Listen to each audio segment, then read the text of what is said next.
Region 10. Hello world! Good morning Senior High! How are you today?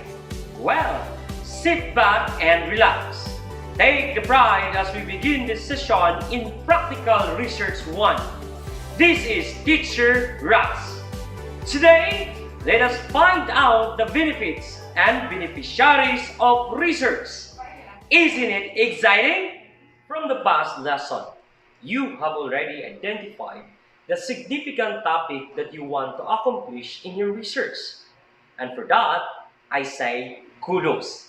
Since you have already stated your research title, you are somewhat guided on the things that you need to do in your paper. Well, let us recall first what we have discussed in the previous session.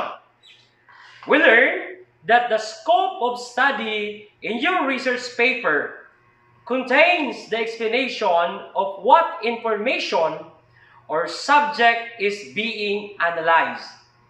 It is followed by an explanation of the limitation of the research.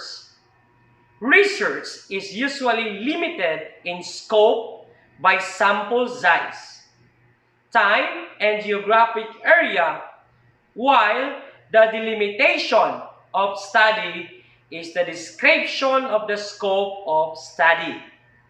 It will explain why definite aspects of a subject were chosen and why others were excluded. It also mentions the research method used as well as the certain theories applied to the data. It's now time to begin with our new lesson. Are you ready? Okay, that's great. As what I have mentioned earlier, our lesson for today is about significance of the study. Make sure that you have your modules with you so you will be able to follow the discussion. At the end of this episode, you are expected to cite benefits and beneficiaries of your research. Notebooks and ballpens, ready? And we will now begin. Writing a research paper has its purpose. May it be for you as a researcher or even for others. That is why you need to identify the key reasons why you are taking a step forward and make your query into formal writing. In this stage, your whys and hows will be answered and explained. Before taking this step, read the following notes. The first tip in writing a significance of the study is to refer to the statement of the problem. Your problem statement can guide you in identifying the specific contribution of your study. You can do this by observing a one-to-one correspondence between the statement of the problem and the significance of the study. For example, if you ask the question, is there a significant relationship between the teacher's teaching style and the student's long quiz scores in mathematics? Then, the contribution of your research would probably be a teaching style or styles that can help students perform better in mathematics. Your research will demonstrate that teaching style really works. That could be a groundbreaking approach that will change the way teachers teach mathematics, which students hate. Second tip in writing a significance of the study, which is to write from general to specific contribution. Write the significance of the study by looking into the general contribution of your study, such as its importance to the society as a whole. Then, proceed downwards towards its contribution to individuals, and that might include yourself as a researcher. You start off broadly, then taper off gradually to a specific group or person. To give you a better understanding on the significance of the study, here is an example. Please note some important points to remember. The findings of this study will benefit the society considering that mathematics plays an important role in science and technologies today. The greater demand for graduates with mathematics background justifies the need more effective, life-changing teaching approaches. Thus, schools that apply the recommended approach derived from the result of this study will be able to train students better. Administrators will be guided on what should be emphasized by teachers in the school curriculum to improve students' performance in mathematics.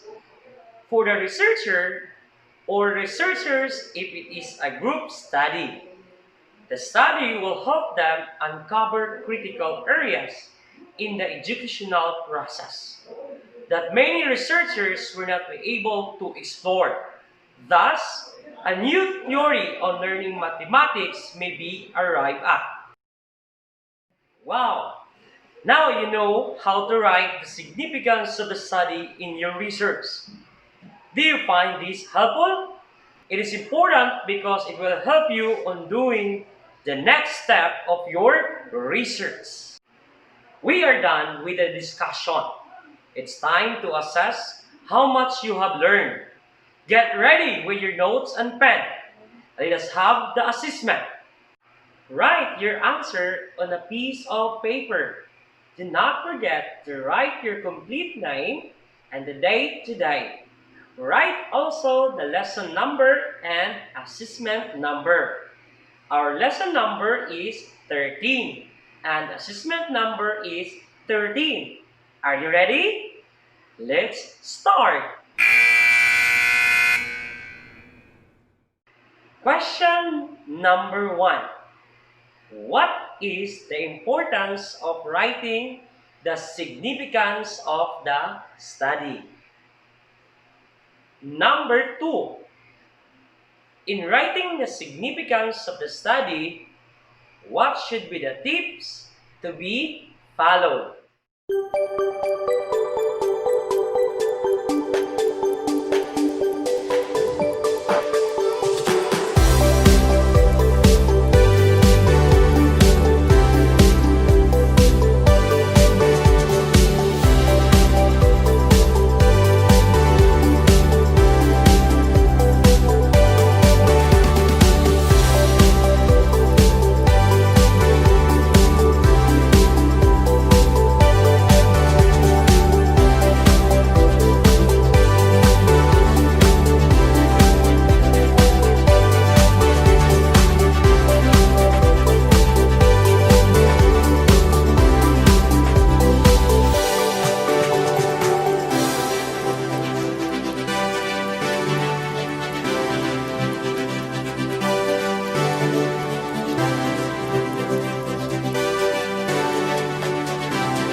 ends the assessment.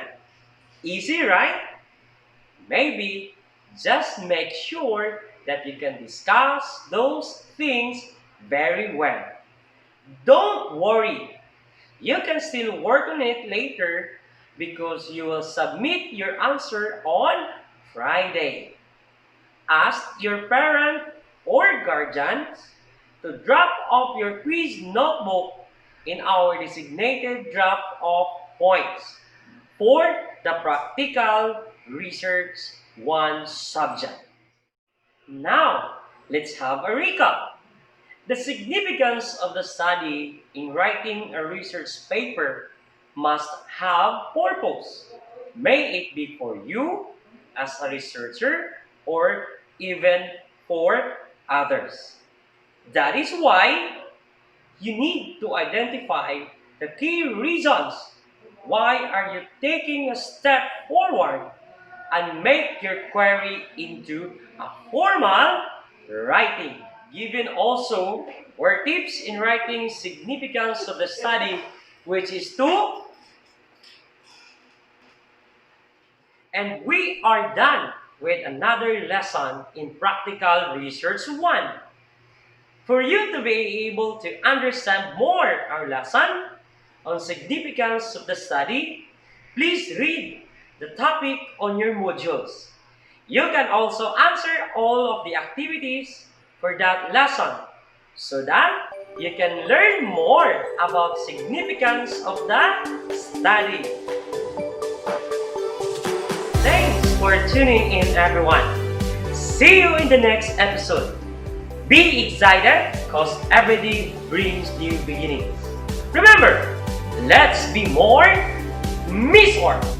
Ciao!